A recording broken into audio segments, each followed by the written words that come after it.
Hello everyone, my name is Muhammad Farizakwam Zuraidi and I'm a group leader for group 1. My metric number is 23DRN25F1012 and I'm from class DRM1B and this is my flu teammates. Assalamualaikum. My name is Muhammad Aziz Azhari bin Asri and my metric number is 23DRM25F1030 and I'm from class DRM1B. Hi, my name is Putra Isha Binti Sehbali. My metric number is 23DRM25F1058. I'm from the RM1B. Hi, my name is Zahira binti Muhammad RCD. My metric number is 23 DRM25F1040. I'm from DRM1B. I'm gonna discuss about the function of accounting bodies. The first one is Malaysian Institute of Accountants, known as MIA. MIA regulate the accountancy profession in Malaysia. It also to protect public interests by ensuring integrity and accountability. Hi everyone, today I'm going to talk about Malaysian Accounting Standard Boards, or we can call it MSB. MSB is the authority responsible for developing and issuing accounting standards in Malaysia such as MRFS and IASB. Its main role is to ensure the financial reporting in Malaysia is consistent with international practice. So next one, I'm going to discuss about the types of accounting. The first one is financial accounting. Financial accounting focuses on preparing financial statements like the income statement, balance sheet, and cash flow to provide reliable information for external users such as investors, creditors, and regulators in decision making. Next, I'm going to talk about cost accounting. Cost accounting is a branch of accounting that deals with recording, classification, and analysis of costs associated with the production of goods and service. The main purpose is to help business understand their cost structure and improve profitability. Management accounting, also known as managerial accounting, is the practice of identifying, measuring, analyzing, interpreting, and communicating financial and non-financial information to internal managers to help them achieve an organization's strategy goals and make informed decisions. The materiality concept in accounting is a fundamental principle that guides financial reporting, stating that an item, transaction, or event is considered material if its omissions, misstatement, or non-disclosure could influence the economic decision of users who rely on the financial statements. As an example, immateriality concept is a large company with billion in revenue miscalculate its money mortality billed by RM100.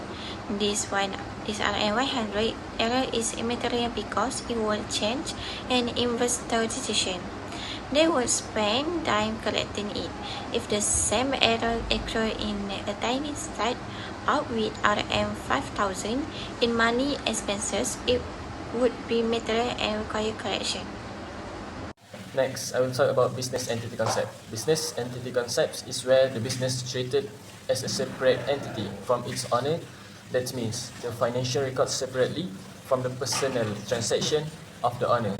For example, Mr. Rahul start a grocery store named Fresh Mart. He invests 50,000 of his personal saving into the business and he buy a personal car for 30,000. The 50,000 is recorded as a capital introduced, which is a liability of the business to the owner. The 30,000 car purchase is not recorded in the book because it is personal expenses, not a business transaction. The going concern concept is a fundamental extension in accounting that states a business will continue to operate for the foreseeable future and will not be forced to stop operating or significantly reduce the scale of its operation. As an example of going concern concept is a company buys a machine for RM100,000 with an expected useful life of 10 years. The company is assumed to be a going concern staying in business.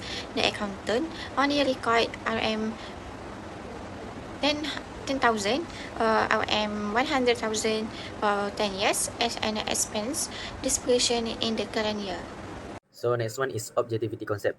The objectivity concept states that all accounting records and financial statements must be based on verifiable evidence, not a personal opinion or bias. For example, a company buys a machine for RM50,000, so the accountant records it in the books at RM50,000 based on the supplier's invoice. Money measurement is a concept that explains only transactions and events that are capable of being measured in monetary terms are recognized in the financial statement. Thus, any business activities which cannot be measured in monetary values shall not be recorded in the financial statement. For example, salaries paid to employees RM50,000 should be recorded, but strong customer loyalty should not be recorded. So next, I'm going to talk about the function of source document. At first, we have sales invoice. A sales invoice provides proof that a transaction has taken place between the seller and the buyer. It helps maintain proper accounting and financial record. So this is the example of sales invoice. At the first row, we have date. The second row, we have the invoice number. The third row, we have customer name. The fourth row, we have description. And the last row, we have amount. And last but not least, we have book of prime entry for sales invoice, known as sales journal.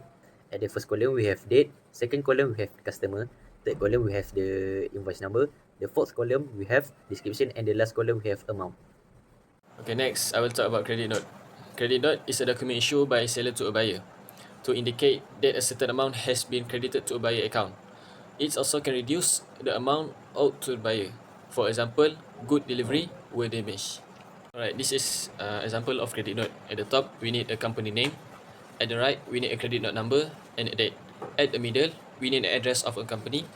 At the lower, we need a description, quantity, unit price and total. And lastly, we need a total amount credit and company name. We also can write a credit note in a sales return journal. For example, we need a date, note number, customer name and amount. That's all from me. Thank you. Whew. The primary function of official receipts is to serve as a ledger and documented proof of payment for a transaction. They confirm that money, goods or services have been successfully transferred from one party to another.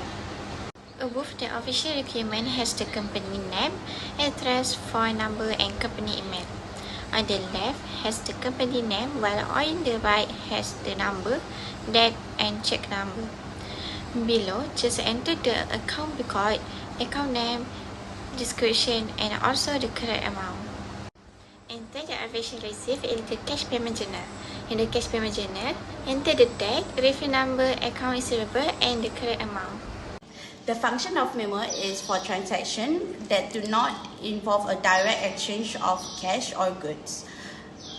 Memo is also used to provide explanation for a certain transaction, such as withdrawal by the owner and additional capital by the owner.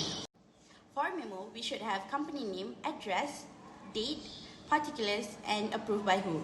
For example, Hera Pets and Supply Co.